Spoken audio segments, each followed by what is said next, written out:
यीशु मसीह के मधुर नाम में आप सबका स्वागत करते हैं। इस पुनरुत्थान के दिन एक बार फिर से परमेश्वर ने हम सबों को जीवितों के मध्य रखा। हम परमेश्वर को धन्यवाद देते हैं। आइए हम इस हिंदी सभा को प्रारंभ करते हैं परमेश्वर के मधुर वचनों के द्वारा।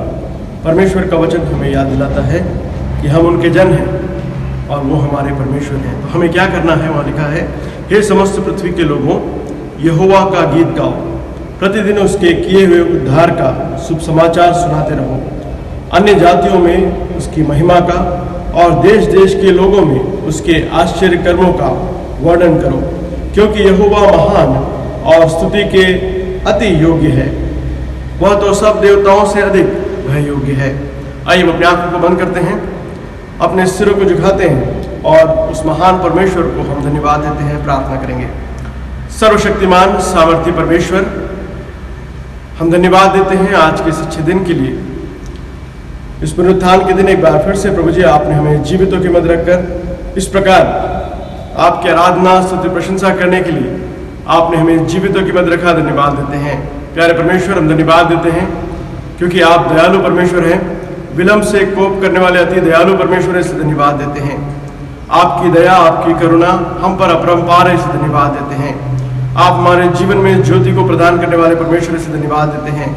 आप हमें जीवन देने वाले परमेश्वर से धन्यवाद देते हैं। हाँ प्रभु जी, आपके बगैर हमें जीवन नहीं है। आपके बगैर हमारे जीवन में किसी प्रकार की ज्योति नहीं है।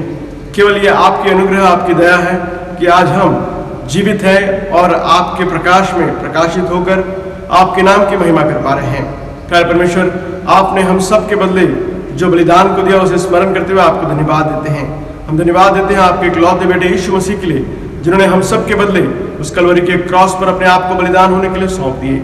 हम सब के बदले मारे गए, गाड़े गए और तीसरे दिन जी उठे और हम सब के जीवन में एक नई उमंग, एक नई आशा को आपने प्रदान किया, इसलिए धन्यवाद देते हैं।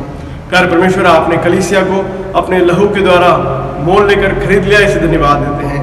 हम आपकी कलीसिया, इसे धन्यवाद देते हैं। प्यारे परमेश्वर, आपने हमसे प्रेम करके जिस कलीसिया में हमें आराधना करने का अवसर दिया, इसे धन्यवाद देते हैं। प्यारे परमेश्वर, साउथ लालगढ़ बैप्टिस्ट चर्च को आप आशीष कीजिए। कलीसिया के हर एक पासवानों को आप आशीष कीजिए। कलीसिया के हर एक अधिकारियों को आप आशीष कीजिए। विशेष तौर से प्रभु जी हमारे कलीसिया के हर एक परिवारों के लिए प्रार्थना करते हैं। उनके जीवन में आपके सुख समृद्धि को हम चाहते हैं। वे आपके वचन के अनुसार चलते हुए आपके नाम की महिमा करने के लिए सहायता कीजिए। हमारे कलीसिया में जो भी प्रभु जी बीमार और तकलीफ में, उनके लिए विशेष प्रार्थना करते हैं। आपने छिदे हुए हाथों के द्वारा उन्हें छूकर चंगाई को दीजिए, ताकि वे जहाँ कहीं भी हैं आपके शक्ति को अपने जीवन में अनुभव कर सके, आपके नाम की महिमा कर सके। प्यारे परमेश्वर, हम सबों को आपके बलवंत हाथों में समर्पित करते हैं। इस समय को आपके अधीन करते हैं। पिछले सप्ताह भर आपने हमें संभाल के रखा, इसे धन्यवाद देते हैं। आने वाले सप्ताह की ओर ताकते हुए आपके वचन के द्वारा हम शक्ति और सामर्थ को चाहते हुए इस प्रार्थना को हमारे उद्धारकर्ता प्रभु यीशु मसीह के मधुर मीठे नाम से मांगते हैं, आमीन। आइए हम गीतों के द्वारा परमेश्वर की स्तुति और प्रशंसा करते हैं।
यीशु मसीह के मधुर नाम में एक बार फिर से हम आपका स्वागत करते हैं। पिछले सप्ताह भर परमेश्वर ने हम सबों को सुरक्षित रखा, हमारे आने जाने में, हमारे कार्यों में उन्होंने हमें आशीष दी। और इस नए सप्ताह के पहले दिन इस प्रकार एक बार फिर से इकट्ठे होकर उस महान जीवित परमेश्वर की आराधना, स्तुति कर प्रशंसा कर पाए हैं। मैं विश्वास करता हूँ कि आप सबों के जीवन में परमेश्वर ने बड़े कार्य को किए हैं और इस सप्ताह के पहले दिन इस प्रकार हम सब अपने हृदय से परमेश्वर को धन्यवाद दे पाते हैं। आइए हम थोड़ा समय परमेश्वर के वचन की ओर अपने ध्यान को आकर्षित करते हैं। आज इस संध्या काल के समय मैंने यूहन्ना रचित सुसमाचार से कुछ बातों को आपके साथ बांटने के लिए तैयार हूँ। तो आइए हम सब मिलकर यूहन्ना रचित सुसमाचार में आइए। जॉन्स गॉस्पल, नए नियम में 4th बुक जो है, in the New Testament we have 4th gospel which is known as John's gospel. यूहन्ना रचित सुसमाचार, यूहन्ना रचित सुसमाचार जो है यीशु मसीह के एक शिष्य जो यूहन्ना है उन्होंने लिखा है। और इस यूहन्ना ने यीशु मसीह को बहुत ही करीब से देखा और इस यीशु मसीह के बारे में उन्होंने बहुत ही अच्छे रूप से इस किताब में, इस गॉस्पल में वो लिखते हैं। और यीशु मसीह के सारे उस बातों को जो यीशु मसीह जो है वो परमेश्वर है, इस बात को बताने के लिए उन्होंने हर प्रयास को किया है। क्योंकि वो यीशु मसीह के करीब थे, उन्होंने यीशु मसीह को करीब से देखा, इसलिए यीशु मसीह के हर बातों को उन्होंने सुना और उसे उन्होंने लिखा है, जिसमें यीशु मसीह कई बार इस बात को बताया है कि मैं और मेरा पिता एक हैं। या यीशु मसीह ने कहा कि मैं परमेश्वर की ओर से आया हूँ, परमेश्वर मेरे पिता हैं। यीशु मसीह ने कहा कि मैं मनुष्य का पुत्र हूँ। यीशु मसीह ने कहा कि मैं जीवन हूँ। यीशु मसीह ने कहा मैं ज्योति हूँ। इस प्रकार यीशु मसीह के बहुत सारी बातों को हम जो है उनके मुंह से जो सुने थे, उस बात को यूहन्ना ने लिख रखा है। इसलिए यूहन्ना रचित सुसमाचार अपने आप में बहुत ही महत्वपूर्ण एक किताब है और इसीलिए बहुत सारे लोग इस जॉन्स गॉस्पेल को क्रिटिसाइज भी करते हैं। जो भी बातें हैं, आज हम यूहन्ना रचित सुसमाचार से कुछ बातों को सीखने की कोशिश करेंगे। यूहन्ना यीशु मसीह को किस प्रकार देखे, या यूहन्ना का यीशु मसीह के साथ जो संबंध था उसको अगर हम सीखने की कोशिश करें तो यीशु मसीह के साथ उनका संबंध बहुत ही मधुर था। हमारा संबंध भी यीशु मसीह के साथ मधुर है और होना भी चाहिए, क्योंकि यीशु मसीह ने हमारे जीवन में बहुत ही अद्भुत कार्य को किए हैं। जिस कार्य को कोई नहीं कर सकता था, उस कार्य को यीशु मसीह ने किया। तो प्यारे दोस्तों, इसीलिए हमें भी इस यीशु मसीह के बारे में अपने व्यक्तिगत रूप में जो भी हमारी सोच है उसे और भी हमें मधुरता देने की जरूरत है। जितना ज्यादा हम यीशु मसीह के प्रेम को जानते हैं, उतना ज्यादा हम उस यीशु मसीह से प्रेम कर पाते हैं। जितना ज्यादा हम यीशु मसीह से प्रेम करेंगे, उतना ज्यादा हम उनकी आराधना कर पाते हैं।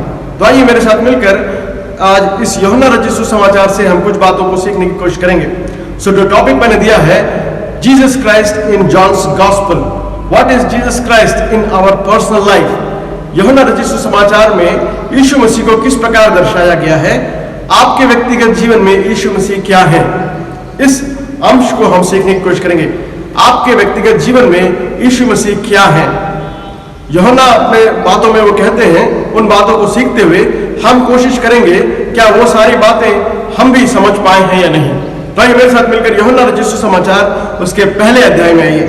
John's gospel chapter 1। इस फर्स्ट चैप्टर में हम यूहन्ना के द्वारा लिखी हुई बातों को देखते हैं, जहां पर almost all the names of Christ is mentioned in first chapter. Yeshu Masih के बारे में करीब करीब 6 से 7 बातों को यहाँ पर यूहन्ना ने लिख रखा है। और हम जानते हैं कि यूहन्ना जो है, यूहन्ना बपतिस्मा देने वाले से अलग है। यीशु मसीह के पहले यूहन्ना बपतिस्मा देने वाले आए थे और उन्होंने बैप्टिज्म को दिया। लेकिन ये यूहन्ना जो किताब को लिखे हैं, वो ये यीशु मसीह के 12 शिष्यों में से एक शिष्य थे, जो यीशु मसीह के बहुत करीब रहते थे। तो उस यूहन्ना ने इस बात को लिखा है। तो आइए मेरे साथ मिलकर पहला वचन मैं आपके लिए पढ़ना चाहूंगा। पहले वचन में यूहन्ना इस प्रकार लिखते हैं, आदि में वचन था और वचन परमेश्वर के साथ था और वचन परमेश्वर था। यही आदि में परमेश्वर के साथ था और सब कुछ उसी के द्वारा उत्पन्न हुआ और जो कुछ उत्पन्न हुआ उसमें से कोई भी वस्तु उसके बिना उत्पन्न नहीं हुई। उसमें जीवन था और वह जीवन मनुष्यों की ज्योति था। ज्योति अंधकार में चमकती है और अंधकार ने उसे ग्रहण नहीं किया। परमेश्वर अपने इस वचन के पढ़े जाने को आशीष दे। इस पहले वचन को अगर हम देखें, यहाँ पर हम देखते हैं कि in the beginning was the word. अगर हम पुराने नियम में चले जाएं या बाइबल के पहले शब्द को अगर हम देख लें, तो बाइबल का जो मुख्य बात यह है कि बाइबल ही दुनिया में एक ऐसी किताब है जिसका पहला सेंटेंस गॉड से शुरू होता है। अगर हम उत्पत्ति की किताब जेनेसिस में चले जाए तो वहां पर हम पाते हैं in the beginning God created heaven's and the earth. यहां पर जॉन जो है उसी फ्रेज को लेते हुए वे हमें याद दिला रहे हैं कि in the beginning was the word, आदि में वचन था और यह वचन परमेश्वर के साथ था और यह वचन परमेश्वर था। इन तीन बातों को यहां पर लिखते हैं।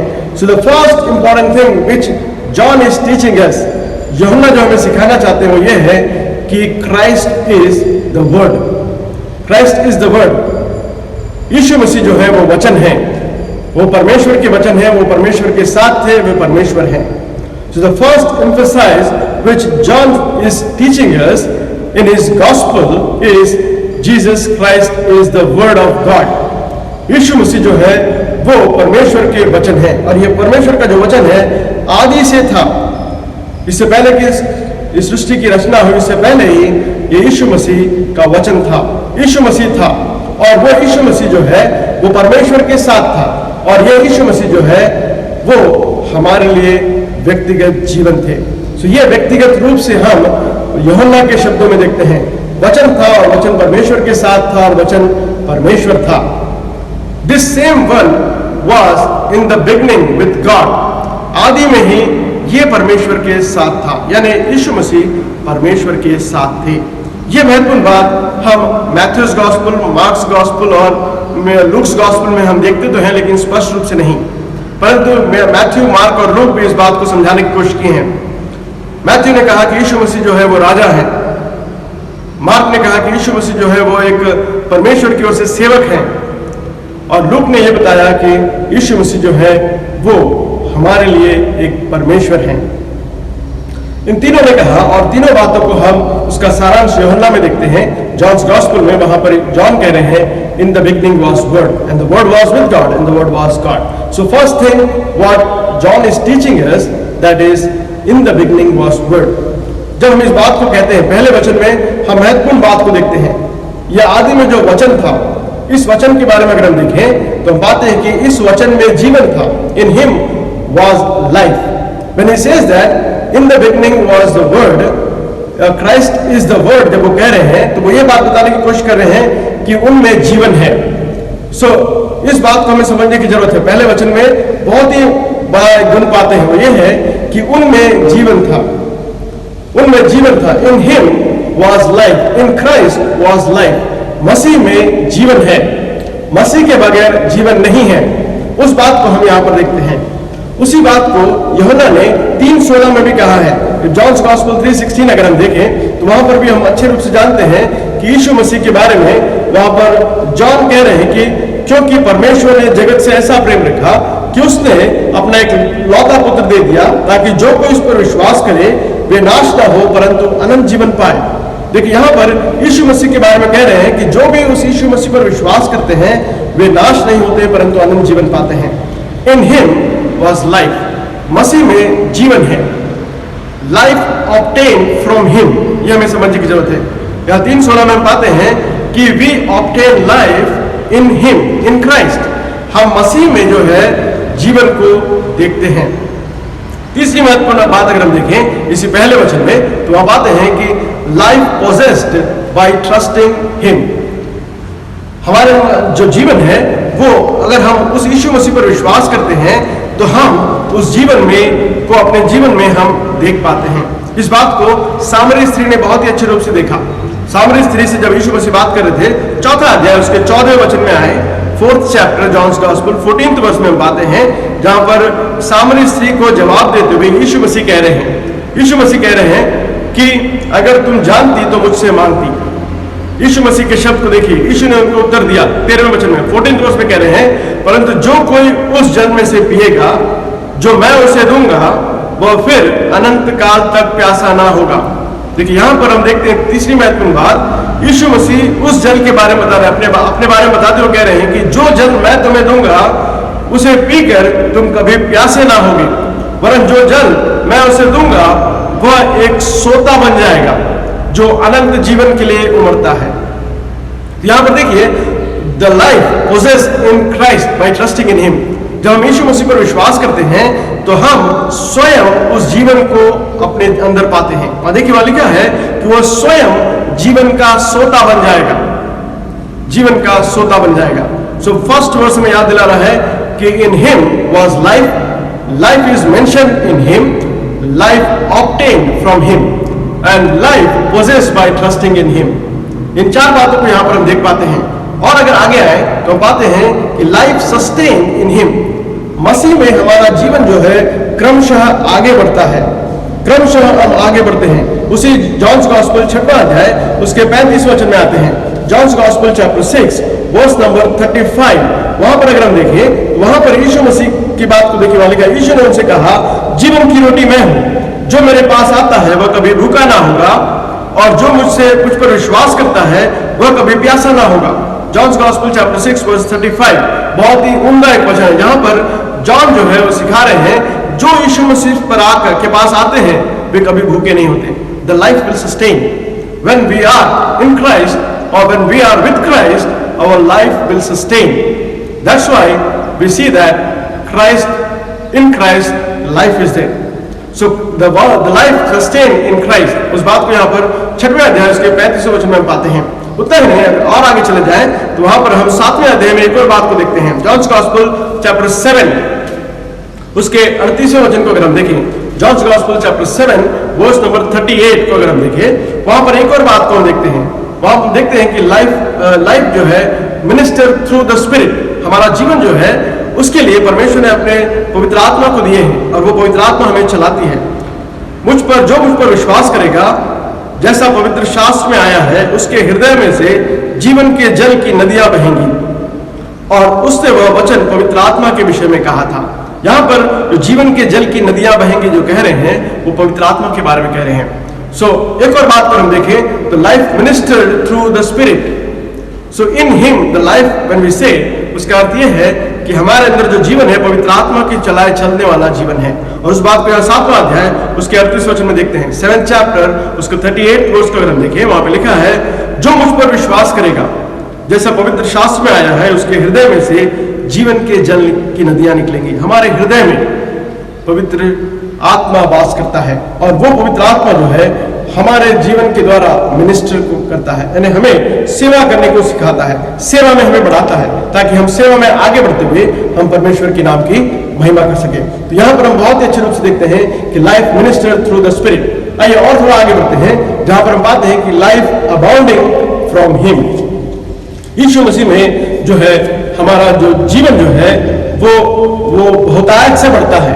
अबाउंडिंग in him, life abounding from him. 10वां अध्याय उसके 10वें वचन को देखिए, 10th चैप्टर 10th वर्स के लास्ट पार्ट में आपके लिए पढ़ना चाहूंगा। वहां लिखा है, मैं इसलिए आया कि तुम जीवन पाए और बहुतायत से पाए।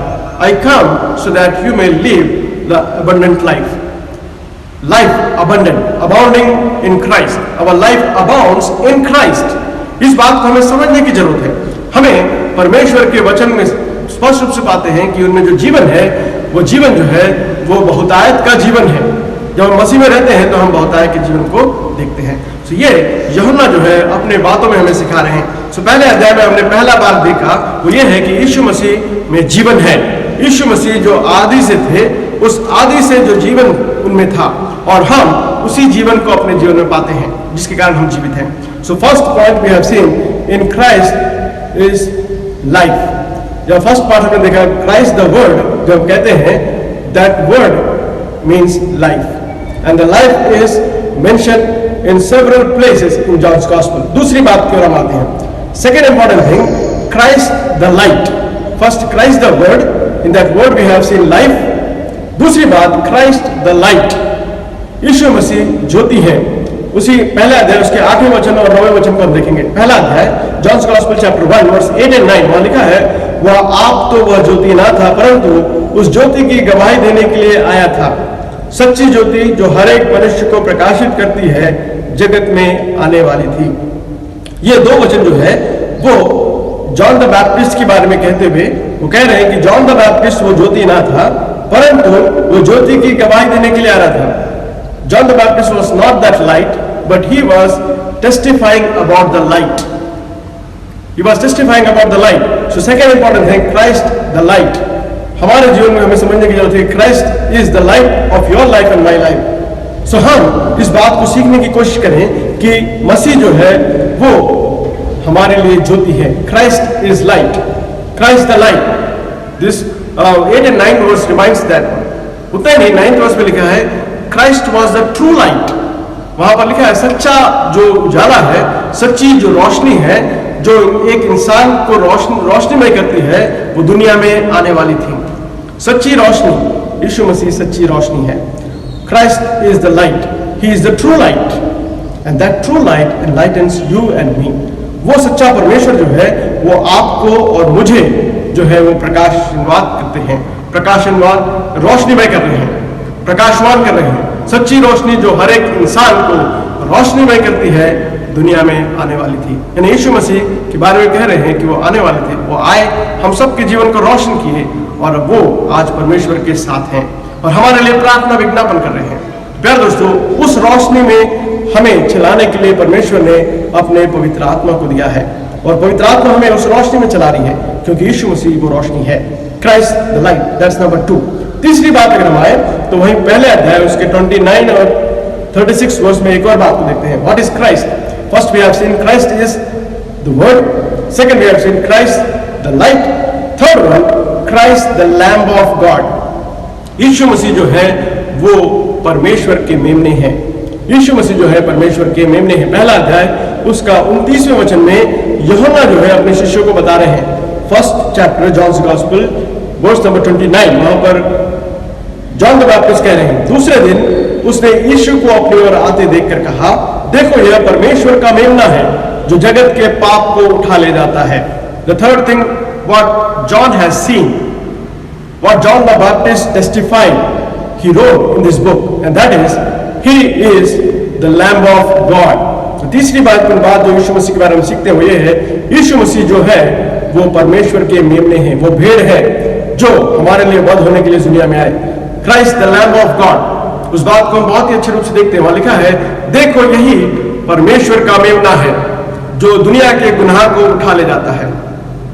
सचमुच में प्यारे दोस्तों, हम सब के गुनाह को उठा कर ले जाने के लिए ये परमेश्वर का वचन जो हमें जीवन देता है, उन्होंने अपने जीवन को बलिदान होने के लिए सौंप दिए। एक मेमने की तरह इस दुनिया में आए, हम सब के पापों को उन्होंने अपने ऊपर उठाकर, अपने ऊपर लाद कर, उन्होंने हम सबको पाप से विमुक्त कराया। तो तीसरी बात जो हम देखते हैं वो ये है, Christ the lamb of God. उसी बात को 36वें वचन में भी हम पाते हैं। 36 वर्ष में देखें, वहां लिखा है, और उसने यीशु पर जो जा रहा था दृष्टि करके देखा और कहा, यह परमेश्वर का मेमना है। So first chapter 29 verse, first chapter 36 verse, इन दोनों वर्ष में हम पाते हैं परमेश्वर का मेमना, Jesus Christ the lamb of God. That is the third truth we learn from John's gospel chapter 1। प्यारे दोस्तों, ये परमेश्वर का वचन हमें याद दिलाता है। जब इस बात को देखते हैं कि परमेश्वर का मेमना, उसके बारे में अगर हम देखें तो जो यूहन्ना जो है वो प्रोफेसिस को पूरा सर्च करते हुए उन्होंने कहा है। अगर हम प्रोफेसिस में देखें तो जॉन्स उत्पत्ति की किताब जेनेसिस उसका 22:8 में हम इस प्रोफेसी को देखते हैं। The lamb of God prophesied in Genesis chapter 22 verse 8। वहां पर अब्राहम जो कह रहे हैं, my son God himself will provide a lamb for a burnt offering. हम सब जानते हैं अब्राहम और उनके जो इकलौते बेटे इसक थे, वे दोनों जो है जा रहे हैं पर्वत की ओर बलि देने के लिए, और उनका बेटा उनसे पूछता है कि मेमना कहाँ है। उसके जवाब में अब्राहम कह रहे हैं, परमेश्वर ही उस मेमने को हमारे लिए तैयार करेंगे। That prophecy is fulfilled in Christ Jesus. दूसरी अगर बात हम देखें, दूसरा प्रोफेसी अगर हम देखें, वहां लिखा है एक्सोडस चैप्टर 12 में हम पाते हैं। एक्सोडस चैप्टर 12 वर्स 5 और 6 को अगर हम देखें, वहां पर हम दूसरा प्रोफेसी देखते हैं जहां पर द लैम्ब ऑफ गॉड टिपिफाइड, या लैम्ब ऑफ गॉड को हम वहां पर एक पैसोवर लैम्ब के रूप में देखते हैं। जहां पर एक्सोडस में, निर्गमन की किताब उसके 12वें अध्याय में 5 और 6 में वहां हम देखते हैं कि first Passover was observed by the people of Israel. जब उन्होंने उस इजिप्ट को या मिस्र को छोड़कर जाने वाले थे, उन्होंने पहला पैसओवर किया, और उस पैसओवर जो है वो फसह का जो पर्व है वो हमें याद दिलाता है कि यीशु मसीह जो है वो परमेश्वर के मेमने हैं। तो दूसरा प्रोफेसी हम देखते हैं। तीसरा प्रोफेसी अगर हम देखें वो यशायाह नबी की किताब उसका 53 अध्याय उसके 7वें वचन में पाते हैं। आइज़ाया चैप्टर 53 वर्स 7, वहां पर हम देखते हैं कि वह सताया गया तो भी वह सहता रहा और अपना मुंह न खोला। जिस प्रकार भेड़ वध होने के समय और भेड़ी ऊन कतरने के समय चुपचाप शांत रहती है, वैसे ही उसने भी अपना मुंह न खोला। देखिए यहाँ पर the lamb of God crucified, ये मेमना जो है वो क्रूस पर लटकाया गया उस प्रतिबिंब को हम देख पाते हैं यशायाह की किताब में। यशायाह जो भविष्यवक्ता है, उन्होंने कहा कि वो हमारे लिए सताया गया। सचमुच में प्यारे दोस्तों, यीशु मसीह आपके लिए और मेरे लिए सताए गए, तो भी वह सहता रहा, चुपचाप सहता रहा। क्यों सहता रहा? क्यों उन्होंने मुंह न खोला? क्योंकि वो हमें जो है अनंत काल के वारिस को बनाना चाहते थे। हम सब के दुखों को, हम सब के परेशानियों को, हम सब के आत्मिक उन्नति के लिए यीशु मसीह चुपचाप सब कुछ सहते रहे। जिस प्रकार भेड़ वध होता है, उस प्रकार यीशु मसीह भी चुपचाप वध होने के लिए अपने आप को सौंप दिए, चुपचाप शांत रहती है। उसी प्रकार यीशु मसीह भी अपना मुंह ना खोला। तो तीसरा प्रोफेसी हम देखते हैं कि the lamb of God crucified. चौथा जो बात देखते हैं वो ये है the lamb of God glorified. The lamb of God glorified, इस बात को हम रेवलेशन 5:6 में देखते हैं। Revelation chapter 5 verse number 6, revelation chapter 5 verse number 12 में दो बातों को देखते हैं। The lamb of God glorified, the lamb of God magnified. वहां पे देखिए वाली क्या है, वो ऊंची आवाज से कहते थे, वध किया हुआ मेमना की सारी अधिकार, धन, ज्ञान, शक्ति, आदर, महिमा और धन्यवाद के लायक है। देखिए यहाँ पे दोनों बात को देखते हैं। वहां पर स्वर्ग में एक सीन है, वहां पर यीशु मसीह को जब देखते हैं, वहां पर यीशु मसीह को भेड़ जो मेमना है वो महिमामय मेमने के रूप में देखते हैं और उसके उस स्वरूप को वहां पर देख रहे हैं जो यीशु मसीह अपने आप को जो है भव्य रूप में वहां पर प्रदर्शित कर रहे हैं। So, प्यारे दोस्तों, when John's Gospel is writing about Jesus Christ as the Lamb of God, he's not simply saying that he's the Lamb of God, because prophecies were there, and that prophecy is fulfilled in Christ. That's what he's teaching. यूहन्ना हमें सिखा रहे हैं कि जो पुराने नियम में जो भी भविष्यवाणी थी यीशु मसीह के बारे में, वो सारी भविष्यवाणियां यीशु मसीह में पूरी हो रही है करके उन्होंने तीसरी बार कहा कि Christ the lamb of God. ये तीनों बातें हम पहले अध्याय में देख रहे हैं। पहले हमने देखा क्राइस्ट द वर्ड, दूसरा हमने देखा कि क्राइस्ट द लाइट, तीसरा हम देखेंगे Christ the lamb of God. चौथी बात अगर हम आए तो वहां पर देखते हैं कि चौथी बात Christ the son of God, Christ the son of God. Yeshu Masih जो है वो परमेश्वर के पुत्र हैं, वो परमेश्वर के पुत्र हैं। पहला अध्याय उसके 34वें वचन में पाते हैं। John's gospel chapter 1 verse 34, the fourth important aspect we see, मैंने देखा, यूहन्ना कह रहे मैंने देखा और गवाही दी कि वह परमेश्वर का पुत्र है। जॉन द बैप्टिस्ट जो है गवाही दे रहे हैं, जॉन द बैप्टिस्ट गवाही दे रहे हैं और जॉन द अपोस्टल लिख रहे हैं। क्या लिख रहे हैं? कि गवाही जिसके बारे में दी जा रही है वो कोई और नहीं, वो परमेश्वर का पुत्र है। He is the Son of God. So fourth important thing what we see is He is the Son of God. He is the Son of God. पहला अध्याय उसके 34वें वचन में बहुत ही अच्छे रूप से हम पाते हैं He is the Son of God. और इस बारे में अगर हम आगे चले जाएं तो नथानियल भी उससे बातें कर रहे हैं। नथानियल से बातें करते हुए नथानियल की बातों में भी हम पाए तो वहां पर हम उस बात को देखते हैं कि नथानियल से जब यीशु मसीह बात कर रहे थे तब उसने यीशु मसीह पर विश्वास किया और यीशु मसीह पर विश्वास करने के बाद उन्होंने पाया कि ये यीशु मसीह जो है वो परमेश्वर के पुत्र हैं। This Jesus Christ is the son of God.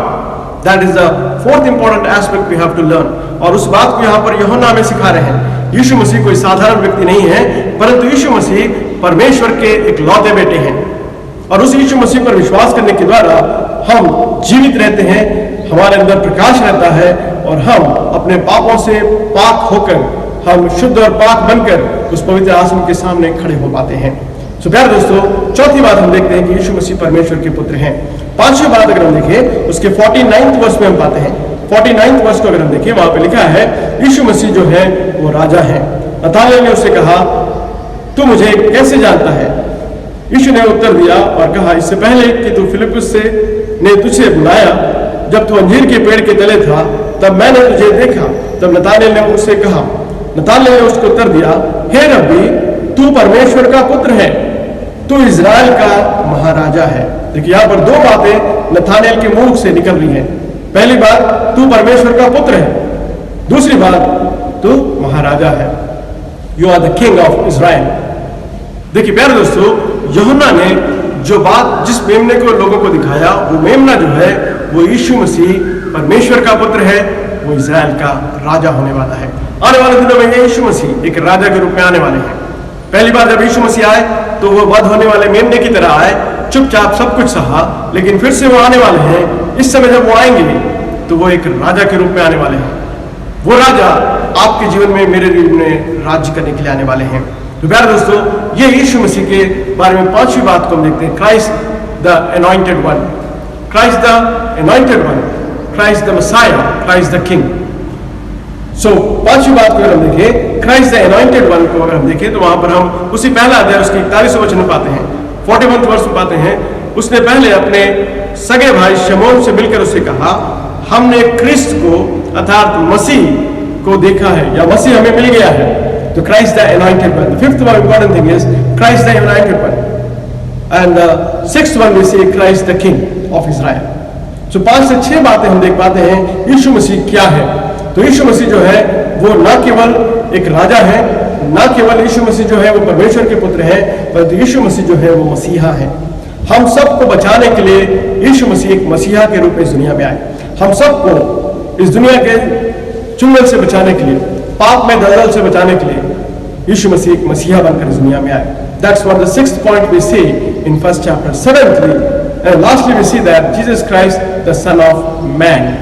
Yeshu Masih जो है वो न केवल परमेश्वर के पुत्र हैं, वो मनुष्य के भी पुत्र हैं। इस बात को हम पहला अध्याय उसके 51वें वचन में देखते हैं, 1st chapter 51 वर्स को अगर देखें, फिर उसने कहा, मैं तुमसे सच सच कहता हूं कि तुम स्वर्ग को खुला हुआ और परमेश्वर के स्वर्गदूतों को मनुष्य के पुत्र के ऊपर उतरते और ऊपर जाते देखोगे।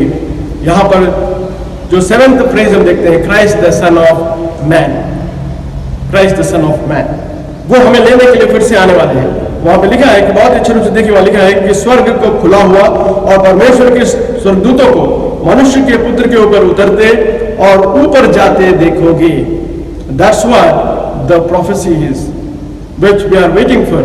एक दिन आने वाला है जब हम सब उस यीशु मसीह को के साथ हम उस स्वर्ग में जाने वाले हैं और हम सब उस स्वर्ग को खुला हुआ देखेंगे और वहां पर परमेश्वर जो है अपने पुत्र को, यानी मनुष्य के पुत्र को इस दुनिया में भेजकर हम सबों को अपने लिए बुलाने वाले हैं। तो प्यारे दोस्तों, ये 7 बातें हम पहले अध्याय में देखते हैं। तो जॉन्स गॉस्पेल जो है 7 बातों को हमें सिखा रहे हैं। आज इस दुनिया में हम रहते हैं जब जीवन की तकलीफ में है, जब हम अंधकार चारों तरफ देख रहे हैं, जब हमें भविष्य को कुछ दिखाई नहीं दे रहा है, जब हम सोच रहे हैं कि यीशु मसीह कौन है, तो वहां पर स्पष्ट रूप से हम पाते हैं कि यीशु मसीह जो है परमेश्वर के पुत्र है, मनुष्य के पुत्र है। यीशु मसीह जो है वो मसीहा है। यीशु मसीह जो है आपको और मुझे लेने के लिए आने वाले हैं। तो आइए हम अपनी आंखों को बंद करते हैं और हम उस परमेश्वर को धन्यवाद देते हैं जो राजाओं के राजा, प्रभुओं के प्रभु, आपके परमेश्वर, मेरे परमेश्वर हैं। हम सबों को उन्होंने जीवन दिया है, हम सबके जीवन में उन्होंने ज्योति को प्रदान किया है।